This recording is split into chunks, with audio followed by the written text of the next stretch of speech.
নমস্কার, কেমন আছেন সবাই? আমার ছোট্ট ভিডিও দেখার জন্য আপনাদের স্বাগত জানাই। হঠাৎ ঠিক করলাম একদিনের ট্যুর আটপুর যাব। ব্যাস ৩ মাথা একসাথে হয়ে গেলাম। এই হচ্ছে আটপুরের মঠের দৃশ্য।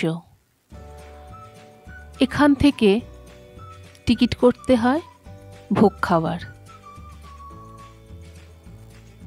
পুরোটাই গ্রাম্য পরিবেশ, সাজানো, অনেক ফুলের সম্ভার। এই হচ্ছে আটপুরের মঠের ভেতরের দৃশ্য। এটি হলো দুর্গা মন্দির, আর এই পাশ দিয়ে রাস্তা চলে গেছে।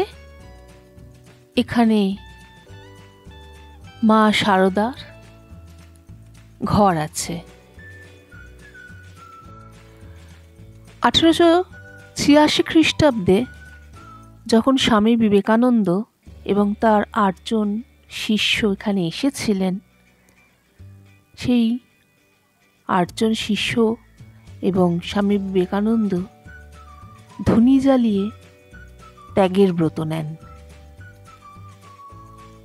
এই পাশ দিয়ে যেতে হয় শ্রীমা ও স্বামীজির ঘর।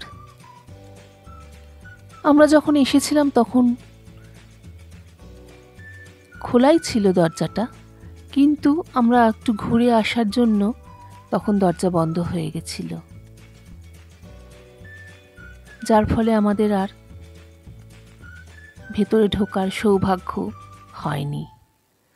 ওখান থেকে আমরা চলে যাই রাজবলহাট বল্লভী মায়ের মন্দিরে। তখন হালকা ঠান্ডা পড়েছে, তো রাস্তার দুধারে সদ্য সদ্য আলু গাছ বসানো হচ্ছে আর ধান কাটার কাজ চলছে। একাধারে ধান কাটার কাজ চলছে আর এক ধারে আলু বসানোর কাজ চলছে। কথা বলতে বলতে চলে এসেছি বল্লভী মায়ের মন্দিরে। রাজবলহাট বল্লভী মায়ের মন্দির। এই হচ্ছে মন্দিরের ভেতরের চত্বরটা, বেশ সুন্দর।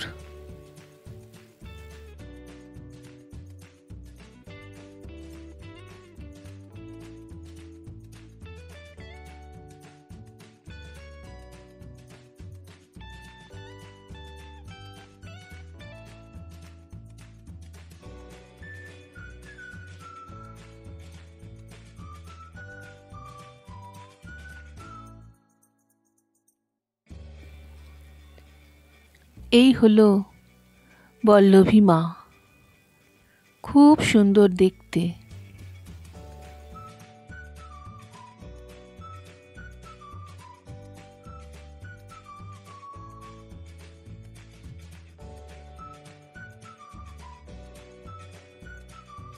হাওড়ার স্টেশন থেকে তারকেশ্বরগামী যে কোনো ট্রেনে হরিপাল স্টেশনে নামতে হয়। ওখান থেকে অটো বা টোটোতে বল্লভী মায়ের মন্দির। বল্লভী মায়ের মন্দির থেকে ফেরার পথে আমরা গেলাম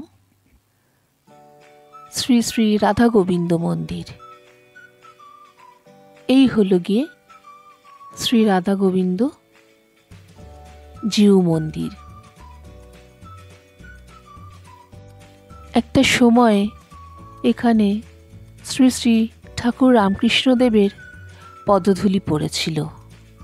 এই যে বাঁ দিকের যে অংশটা, ওইখানে। কিন্তু কোনো রকম মেনটেনেন্স না থাকার জন্য এখন এক অর্থে ঘন অরণ্যই হয়ে গেছে। এখানে একটি অনেক পুরনো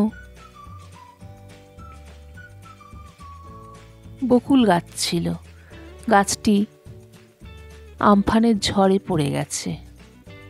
এই যে শ্রী শ্রী রাধা গোবিন্দ জিউ মন্দির, ভেতরটায় ঢুকে আমি অবাক হয়ে গেলাম। কত পুরনো, অথচ কি সুন্দর মন্দিরটা।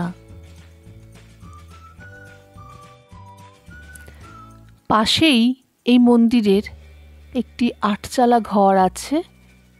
সেখানে প্রতি বছর খুব ধুমধাম করে দুর্গাপুজো হয় এবং এই দুর্গাপুজোর প্রচলন করেছিলেন স্বামীজি নিজে এখানে এসে। মন্দিরটির ভেতরে খুব সুন্দর একটি রাধাকৃষ্ণের মূর্তি আছে।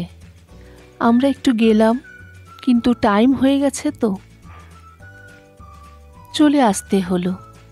আসার পথে রাস্তার ধারে একটি বাড়িতে তাঁত বোনা হচ্ছিল।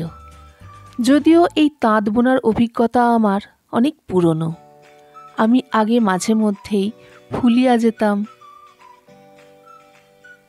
শাড়ি কিনতে, তো সেখানে আমি তাঁতিদের তাঁত বোনাটা দেখেছি।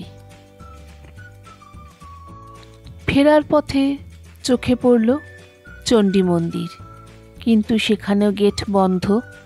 গেটের বাইরে থেকেই চণ্ডী মন্দির দূর থেকে দেখলাম।